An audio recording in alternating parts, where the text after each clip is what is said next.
Hi, my name is Diana Loomer, and I'm going to show you one of my favorite exercises for percussion that can help you to be band ready this year. This is an 8-8-16 exercise, and its main purpose is to work on consistency and evenness between your hands, but it also works on a lot of other things like building strength and speed, and also your flow. And my favorite part about this exercise is that it can be applied to just about any percussion instrument. So I'm using a practice pad and sticks today, but you could use any drum with sticks, you could use keyboard instruments or timpani with mallets, and you could even play this on a hand drum with no sticks or mallets at all. So let's go ahead and learn the basic form of the exercise. So let's start by playing a measure of eighth notes in your right hand and then a measure of eighth notes in your left hand like this.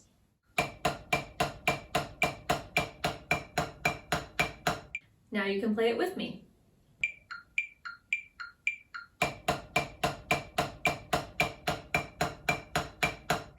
Awesome. So after that, we're going to play on the same hand you just played again, except now we're going to fill in the notes in between, like this. Now you can play it with me.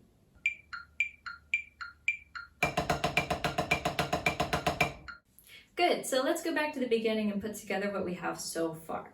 So we started with a measure of eighth notes on the right hand, a measure of eighth notes on the left hand, and then we filled it in on the left hand for a measure of 16th notes.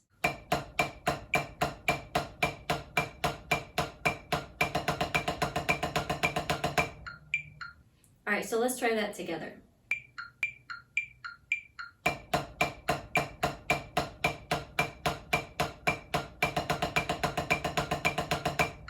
Awesome, so that's the first half of the exercise. And for the second half, you'll do the exact same thing, but with the opposite sticking.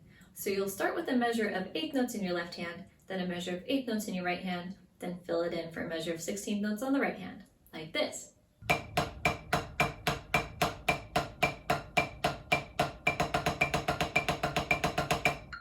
Now try the second half with me.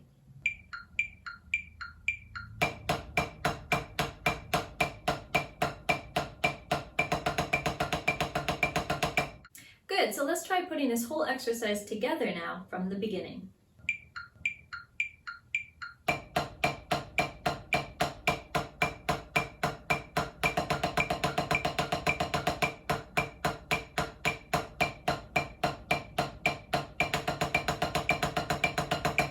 Great, so now that you've learned the exercise, let's talk about why it's important. Basically, any exercise you learn should have some sort of purpose to it. And as I mentioned before, the main purpose of this exercise is to work on evenness between your hands and consistency of sound.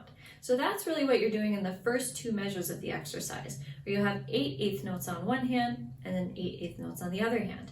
I like to start this exercise with my dominant hand so you have a good model. And so first of all, you're checking out your dominant hand in the first measure of eighth notes, making sure your technique looks exactly the way you want it to. You have a nice relaxed flow and a really good consistent sound.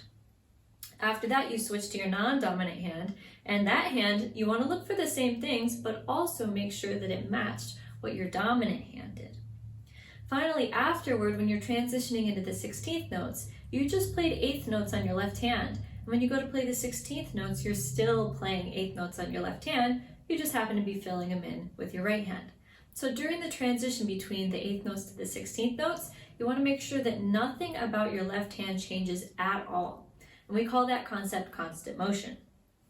When you remove the 16th notes and you're back to just the eighth notes again, you can think back to the first set of skills we were thinking about. So consistency and evenness from note to note. Then go back to your other hand and you're thinking about the same things, consistency and evenness, and also comparing it to the hand that just played to make sure the two hands match each other. Then you get to fill in 16th notes on this side. So once again, you're looking for constant motion. And by that point, you've already finished the exercise and you can start repeating it over and over. So as you can see, there's kind of a cycle here.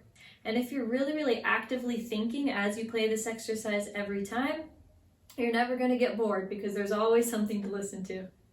Now, what I really like about this exercise, in addition to all of these skill sets you can work on at once, is the fact that it can be applied to a lot of different instruments and situations. So for example, on snare drum, we already talked about basically a single stroke roll is what we were doing, but you could also use this exercise for multiple bounce rolls. So I could use this exercise to practice my buzz rolls.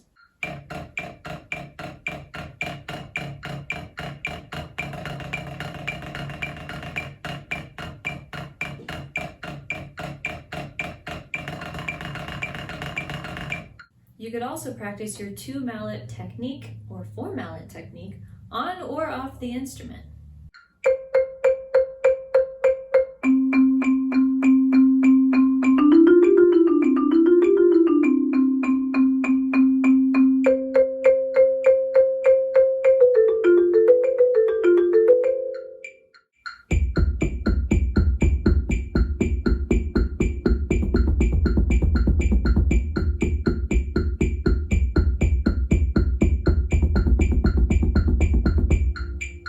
If you're a timpanist, this is a really great exercise for working on consistency of articulation or even rolls on timpani.